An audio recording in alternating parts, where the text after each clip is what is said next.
ଆପଣଙ୍କର କେଶ ଝଡ଼ୁଛି କି? କରନ୍ତୁ ଏହି ଉପାୟ, ବନ୍ଦ ହୋଇଯିବ କେଶ ଝଡ଼ିବା। ଆଜିକାଲି ଯୁବପିଢ଼ିଙ୍କ ମଧ୍ୟରେ କେଶ ଝଡ଼ିବା ଏକ ବଡ଼ ସମସ୍ୟା ହୋଇଯାଇଛି। ଅନେକ ଏଥିରୁ ମୁକ୍ତି ପାଇବା ପାଇଁ ବିଭିନ୍ନ ପ୍ରକାରର ମେଡିସିନ ଓ ହେୟାର କେୟାର ଏବଂ ହେୟାର ଅଏଲ ବ୍ୟବହାର କରୁଛନ୍ତି। ମାତ୍ର କିଛି ଜଣଙ୍କୁ ସମସ୍ୟାର ସମାଧାନ ମିଳୁଥିବା ବେଳେ ଅନେକ ଜଣ କେଶ ଝଡ଼ିବାରେ କୌଣସି ପରିବର୍ତ୍ତନ ଦେଖିପାରୁନାହାନ୍ତି ଏବଂ ସେମାନେ ଚିନ୍ତାରେ ରହୁଛନ୍ତି। ଯଦି ଆପଣଙ୍କର ମଧ୍ୟ ଏହି ସମସ୍ୟା ଅଛି ତାହେଲେ ଏହି ଖବରଟି ଆପଣଙ୍କ ପାଇଁ। ଯଦି ଆପଣଙ୍କର କେଶ ଝଡ଼ୁଛି ତାହେଲେ ଆପଣାନ୍ତୁ ଏହି ଉପାୟ, ଦେଖନ୍ତୁ ଏହାର ରେଜଲ୍ଟ। ତେବେ ଶୀତ ଦିନ ଆସିଲେ କେଶ ଝଡ଼ିବା ଆହୁରି ଦ୍ୱିଗୁଣ ବଢ଼ିଯାଏ। କେବେ ତକିଆ ଉପରେ କେଶ ପଡ଼ିଥାଏ ତ ଆଉ କେବେ ପାନିଆରେ ଥରେ ମୁଣ୍ଡ କୁଣ୍ଡାଇଲେ ମେଞ୍ଚାଏ କେଶ ଉପୁଡ଼ିଯାଏ। ତେବେ ଏଥିରୁ ବଞ୍ଚିବା ପାଇଁ ଏକ ଭଲ ଉପାୟ ରହିଛି। ଆସନ୍ତୁ ଜାଣିବା ସେହି ବିଷୟ। ତେବେ ଶୀତ ଦିନେ ସ୍କିନ୍ ଶୁଖିଲା ହୋଇଯିବା ସହ ଅଧିକ ମାତ୍ରାରେ କେଶ ଉପୁଡ଼ିଥାଏ। ବିଶେଷ କରି ଏହି ଋତୁରେ ପାଚନ କ୍ରିୟାରେ ଅସୁବିଧା କାରଣରୁ ଏହି ସମସ୍ୟା ଦେଖାଦେଇଥାଏ। ତେଣୁ ଡାକ୍ତର ତଥା ଆୟୁର୍ବେଦିକ ଏକ୍ସପର୍ଟ କେଶ ସମସ୍ୟାରୁ ମୁକୁଳିବା ପାଇଁ ଅଁଳାକୁ ସର୍ବୋତ୍ତମ ବୋଲି କହିଥାନ୍ତି।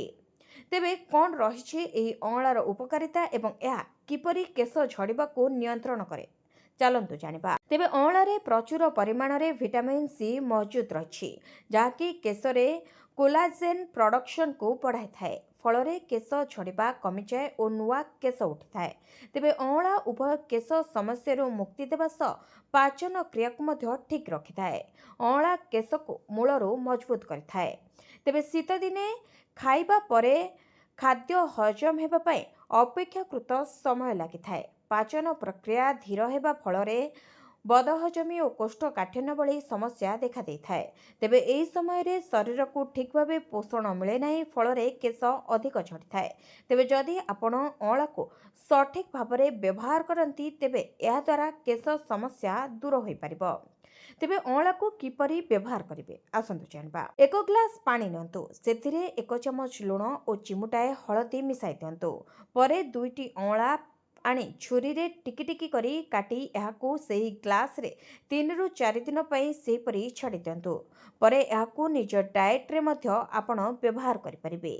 ଏହା ଅଁଳାର ସ୍ୱାଦ ବଢ଼ାଇବା ସହ ଅଁଳାକୁ ଏକ ପ୍ରାକୃତିକ ପ୍ରୋବାୟୋଟିକ୍ରେ ପରିଣତ କରିଥାଏ, ଯାହାକୁ ଆପଣଙ୍କ ସ୍କିନ୍ରେ ଚମକ ଆଣିବା ସହିତ କେଶ ଝଡ଼ିବାକୁ ମଧ୍ୟ ବନ୍ଦ କରିଥାଏ। ଆବଶ୍ୟକ ସ୍ଥଳେ ଆପଣ ଡାକ୍ତରଙ୍କ ପରାମର୍ଶ ନେବା ମଧ୍ୟ ଉଚିତ ଅଟେ। ତେବେ ଆପଣମାନଙ୍କୁ ଯଦି ଆମର ଭିଡ଼ିଓଟି ଭଲ ଲାଗିଲା, ଭିଡ଼ିଓଟିକୁ ଲାଇକ୍ କରି କମେଣ୍ଟରେ ନିଜର ମତାମତ ନିଶ୍ଚିତ ଜଣାଇବେ। ଏଥିସହିତ ଆମ ଚ୍ୟାନେଲକୁ ସବସ୍କ୍ରାଇବ୍ କରି ପାଖରେ ଥିବା ବେଲ୍ ଆଇକନକୁ ପ୍ରେସ୍ କରନ୍ତୁ, ଯାହାଫଳରେ ଆପଣମାନେ ଏଭଳି ଖବର ଖୁବ୍ ଶୀଘ୍ର ପାଇପାରିବେ ଏବଂ ଜାଣିପାରିବେ।